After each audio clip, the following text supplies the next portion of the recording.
Well, hello, hello, hello. This is Andy Storch. Welcome to another solo episode of the Talent Development Hot Seat. I am attempting to record this live on LinkedIn, and it's the first time that I have done this, the first time I've tried to go live on LinkedIn. So I don't know how well it's working. I can't see comments or if I'm showing up live on there, but I'm going to go ahead with the message that I want to deliver today. And hopefully it will resonate with some people. And I want to talk about the topic of self-awareness.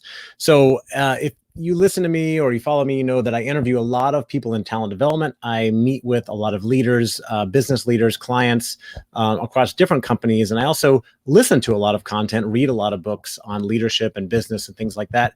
And the topic of self-awareness seems to be coming up more and more as something that's really important for leaders in today's workplace. And I've been thinking a lot about this topic and asking people about it. In fact, I was hosting or moderating an executive panel for a company about 3 or 4 weeks ago up in New York. And one of the leaders on the panel, one of the 4 executives, brought up this idea of self-awareness. And I asked him for his advice for the group on creating more self-awareness. I follow a man named Gary Vaynerchuk, who some of you may know is big on Instagram, LinkedIn, YouTube, you name it, especially in the entrepreneurial world. He talks a lot about empathy and self-awareness. And I had the pleasure of interviewing his chief heart officer of VaynerMedia, Claude Silver, at her office in New York a couple weeks ago. And we talked about this as well. And VaynerMedia, they're known for really infusing a lot of empathy in everything they do.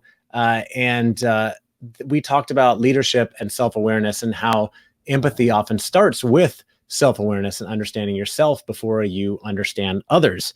And that interview has not yet been published. I can't wait to get it out there because it is a fantastic one. So let me just, as I've been talking to lots of people, I started to write down my thoughts on self-awareness. I've put the question out on social media before and asked people what they thought about it. And here are the 4 things that I wrote down for how to become more self-aware. And I'm not going to get into a lot of details. I want to keep this one pretty short. But these are things you can use for yourself as well as for the leaders you work with. And some of them will be obvious to you, but hopefully will serve as a great reminder. So 4 ways to become more self-aware. Number 1 is using assessment tools like the DISC or Myers-Briggs or the Enneagram, which has been very popular recently. I've done a couple interviews on that, one that's already out with Teresa McCloy, another one that I'm publishing soon. The Hogan assessment is quite popular as well. I use a company called Chally that does assessments for companies, especially in sales. I used to work for BTS, and they're still a partner of ours. They have a robust assessment practice and do tons of assessments for people and define what great looks like within companies. And I still do that type of work. There are a lot of different types of assessments you can take. I had Dr. Richard Schuster on the podcast a while back, and he has a new assessment that is really cool that helps you understand yourselves and the leaders that you work with better. And so I think the first thing you can do is take some assessments. I've taken a number of these and I've learned a lot about myself, and I don't put too much stock in any one of them because I think they're all tools. I think they can inform you of things. For instance, the Enneagram helped me get a better understanding of why I have such a unique outlook on life that's different from that of my wife or my friends or other people that I work with. Being a number 7, if you're familiar with the Enneagram, I'm a big 7, which means I want to get the most out of life. So it's helped me understand myself better. But I don't like putting people in a box and saying, well, because I'm a 7, I do this way or that way. It's just a tool to understand some of your strengths, some of your weaknesses. Strengths Finder is another one. We've done a couple interviews with people on the podcast over the last year and a half about Strengths Finders and how it's so important to understand your strengths and focus more on those than understanding your weaknesses.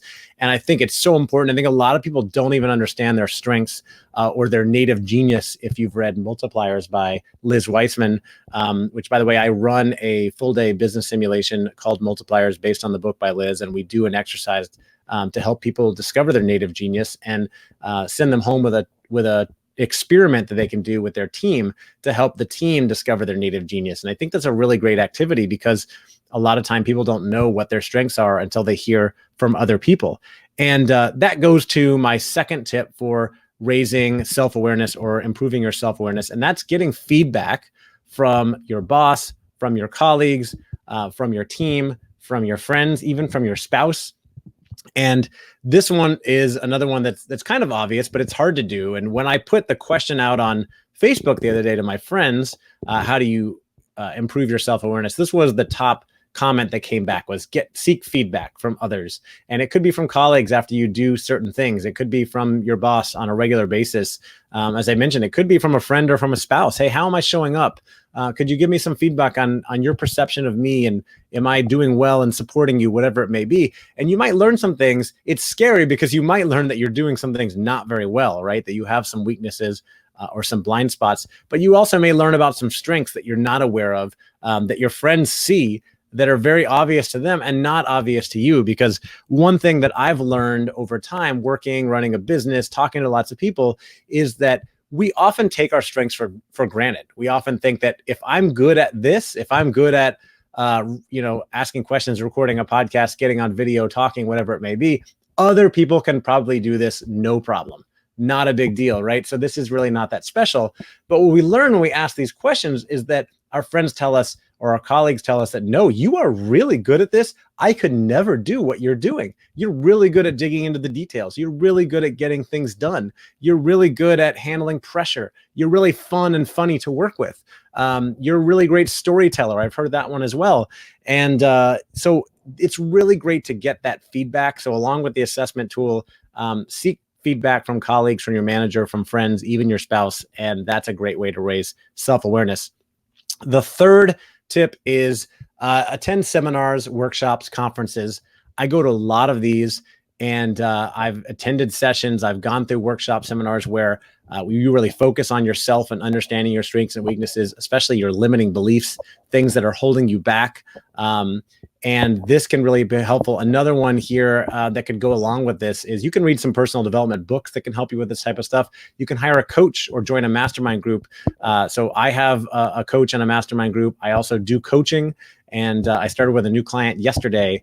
And I see myself as being there to help point out her strengths and things that might be holding her back, because she may or may not be aware of those things, right? And that's where I get to come in and provide value for her. And I love doing that for other people. I've gone through a couple of workshops recently. I completed a two-part program. It's actually a three-part program. I completed the first two parts of a program called Ascension Leadership Academy, where I spent 2 weekends in San Diego that was highly focused on understanding how you show up in the world and really taking advantage of your best strengths and eliminating those limiting beliefs that are holding you back. And that program helped me improve my self-awareness greatly and really inspired me to show up more authentically, which has always been my goal, to be my complete authentic self. And when I am very confident in who I am and how authentic, being authentic, then I don't worry as much about what people think about me. I'm more self-aware of who I am and how I'm showing up. And I don't get nervous about doing something like this, recording a podcast live on LinkedIn when I have no idea who's watching, if it's even working. But hopefully this is going to at least record so I can publish it, right?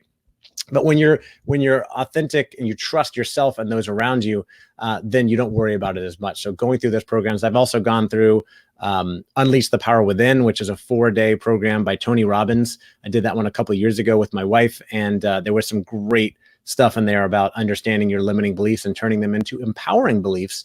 And that helped raise my self-awareness as well.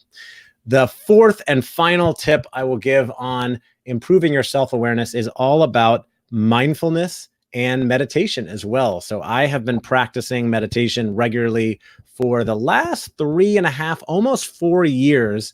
And in fact, I'm on a meditation streak right now. I use the Calm app. There's a lot of different apps out there you can use.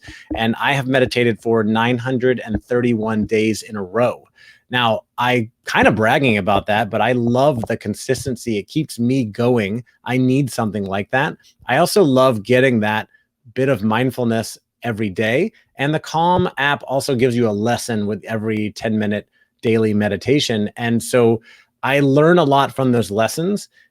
Calming my mind helps me, slow down, become more mindful and connect with myself. And those lessons and that practice of meditating, of breathing, of slowing down helps me slow down and be more mindful in the rest of my day, rest of my life. And what I've noticed, the big thing. First of all, I'm more calm. I'm less triggered, especially with two young kids. There's always plenty of things to trigger you and set you off. But one of the big things that I've noticed as a result of this regular meditation practice is that I'm very mindful and self-aware of both how I show up in the world and how others are showing up around me. So I notice things that people do that I think like, oh, wow, I used to do things like that, but I don't do that anymore. Or I notice how I show up. I notice how I say things and how people react. And I often think to myself, oh, that was not a good thing to say, or that didn't go very well. I need to do this better next time. Or I'm catching myself doing or thinking certain things. And then, excuse me, reminding myself of my intention of how I want to show up. And I'm always learning lessons from that and saying, okay, I'm going to show up differently next time. So that regular practice of meditation, of breathing, of mindfulness has allowed me to become more self-aware of how I'm showing up in the world and how others might perceive me. And then, of course, getting the feedback, doing the assessment tools, and maybe going to programs, things, learning along the way can help you as well. So those are my 4 tips on improving your self-awareness. I'd love to hear from you because I'm sure there are a lot of other things that you can do. There are things that maybe you have done or done with your leaders. So I'd love to hear from you. Comment if this does show up on LinkedIn, or send me an email, astorch@advantageperformance.com. And I want to hear what those other things are. So my 4, again, were use assessment tools like the Enneagram or DISC, get feedback from your colleagues, boss, spouse, friends. Number 3, attend seminars, workshops, conferences, hire a coach. And number 4, meditation and mindfulness. So I hope these have been helpful for you. I don't know if any of you are watching, but I will at least publish this on the podcast, and I'd love to hear from you, and I hope you have an awesome week. Cheers.